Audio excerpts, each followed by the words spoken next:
Ang sasarap ng mga pagkain dito! O Junjun, nagustuhan mo ba yung mga pagkain? Opo, nagustuhan ko po! Busog na busog nga po ako! Ang daming pagkain! Very good, Junjun! O siya, sumunod ka sa akin. Dadalhin kita sa kwarto mo. Ah, sige po. O Junjun, dito ka muna matutulog. Bakit dito po? Pansamantala muna kasi inaayos pa yung kwarto mo. Ah, ganun po ba? Oo. Guard! Guard! Yes, madam! Bantayan mo si Junjun. At Yes, ikaw boss. naman, Junjun, kapag may kailangan ka, sabihan mo lang si Manong Guard. Okay po. O siya, aalis na ako. Bantayan mo ng mabuti ang bata. Yes, boss. Kuya, saan po yung CR dito? Bakit? Naiihi ka? Oo, kuya. Naiihi na talaga ako. Sigurado ka? Joke lang to, kuya. Joke lang. Hindi talaga ako naiihi. Pag talaga naiihi ako dito, kuya, ikaw yung maglilinis. Ano, iihi na ako dito?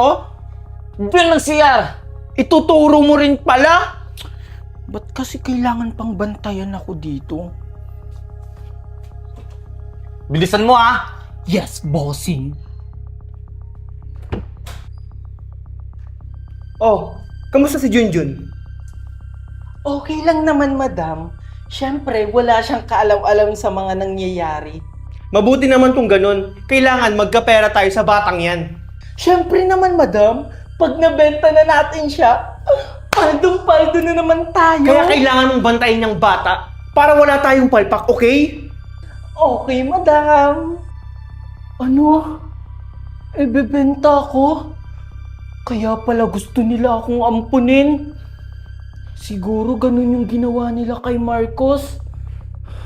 Hindi to pwede. Kailangan kong tumakas dito.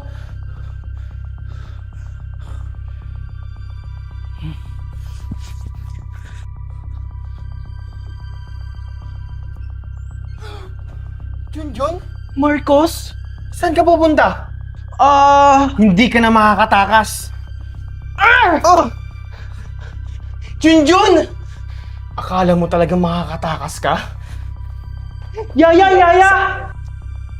Oh, Marcos, what happened? Si Junjun tumakas! Ano? Akala niya siguro makakatakas siya? Hello, Manong Guard. Akala mo, Harangan yung Junjun, batang makakatakas ka? tumatakas. Saan ka pupuntang bata ka? Akala mo makakatakas ka?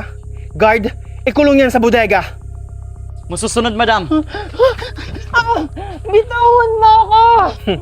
Pagkakakitaan kitang bata ka.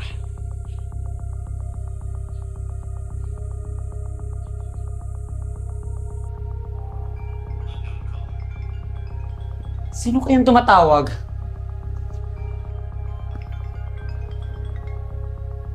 Hello? Hello, Valerie. Sino ito?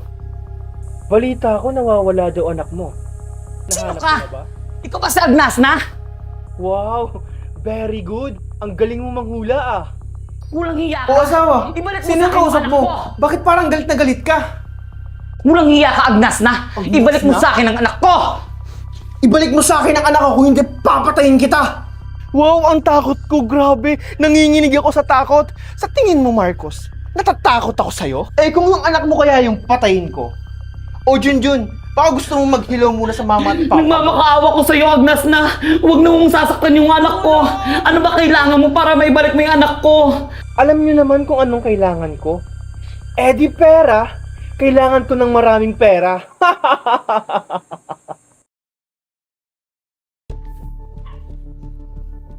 Agnas na magpakita na kayo. Nandito na kami.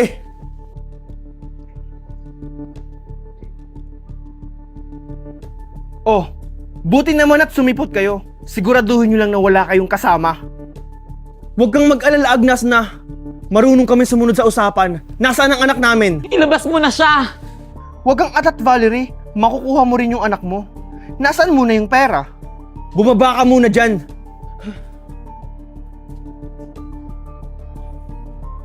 O ito, Oh, nasaan na yung anak namin? guard, ilabas niyo si Junjun. Sige po. Si Junjun. Junjun, anak. Tito, tita. Yaya, kunin mo ang pera at i-check. Sige, madam. Anak, okay ka lang ba? Sinaktan ka ba nila? Huwag kang mag-alala, anak. Babawi na kami sa'yo. Aalagaan ka namin ng daddy mo.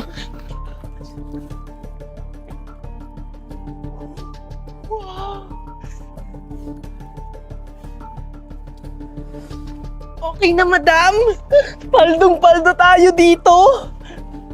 Ito na, madam. Madam! Madam! Napwede Pasayo. tayo! Nangihina po ako, mami. Huwag kang mag-alala. Gagawa kami ng Hello? paraan. Porka, sumugod na kayo. Sige, Marco. Nakahanda na kami.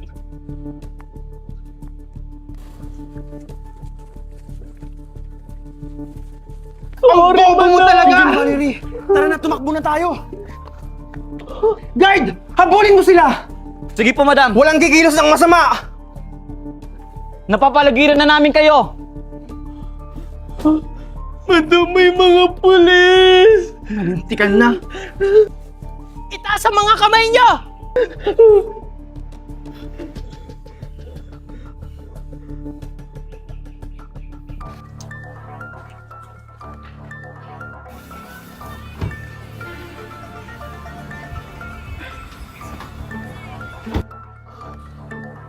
Teka, bakit kasama ni Junjun si Madam Agnes na?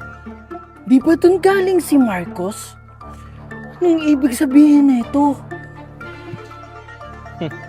Buti naman natula na si Junjun sa buhay namin.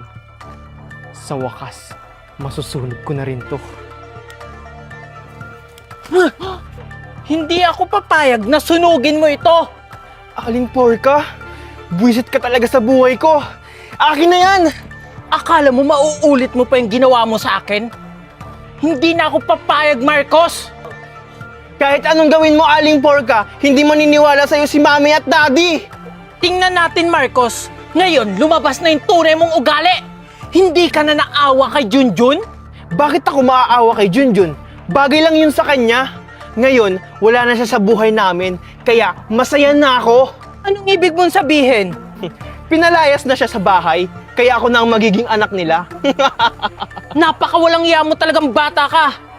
Ngayon, hawak ko na yung ebidensya. Kaya humanda ka! Hindi pwede! Anong gagawin mo, Ito ang Marco? bagay sa'yo!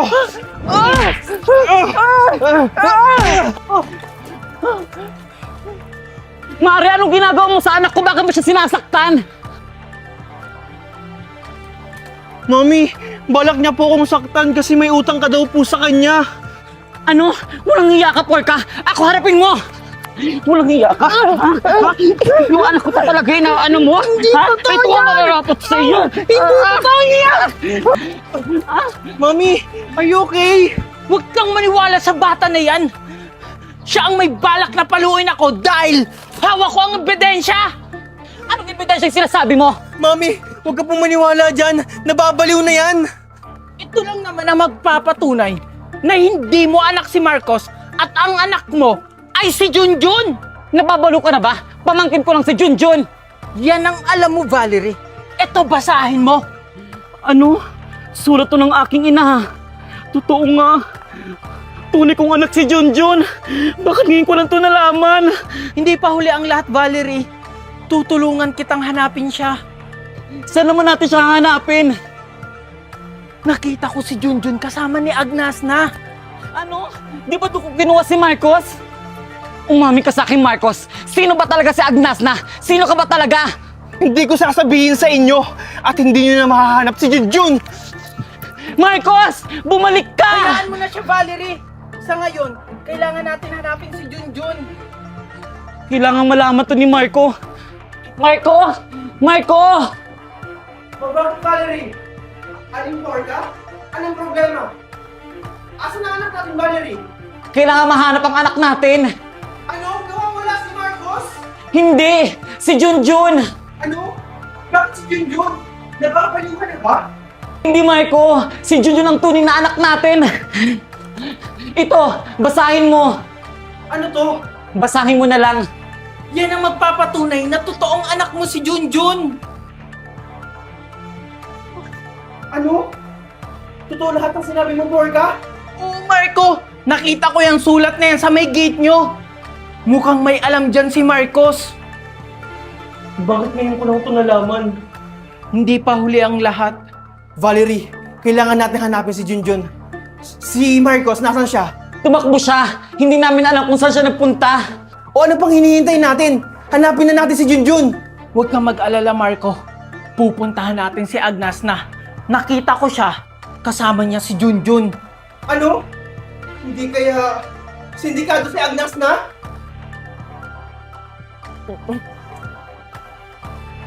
Saan ako pupunta? Nalaman na nila yung totoo.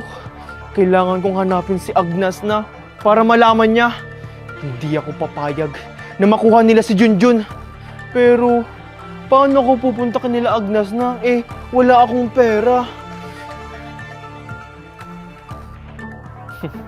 Alam ko na.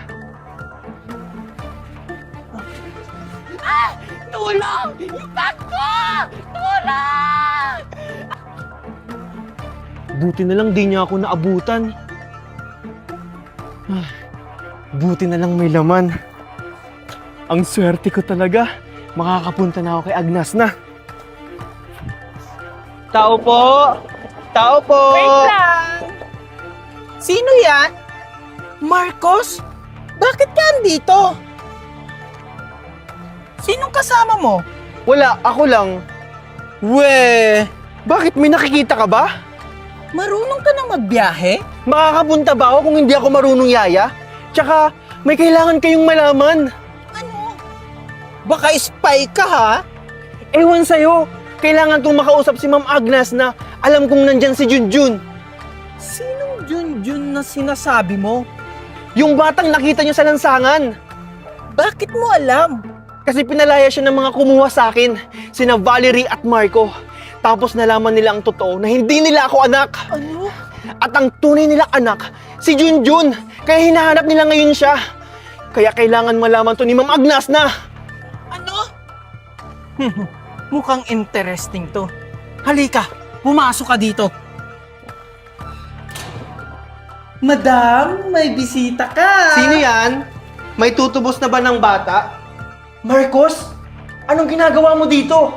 May sasabihin sa inyo, madam. Interesting. Anong pinagsasabi mong interesting? Ma'am, alam kong nasa inyo si Junjun. Ba't mo alam? Spy ka ba? Madam, ano ba ang pangalan ng bata? Malamang tinanong ko siya. Bakit alam mong nandito siya, Marcos? Nalaman nila Valerie at Marco na hindi nila ako tunay na anak. At ang tunay nilang anak, si Junjun. Interesting. Mukhang papaldo tayo sa batang yan.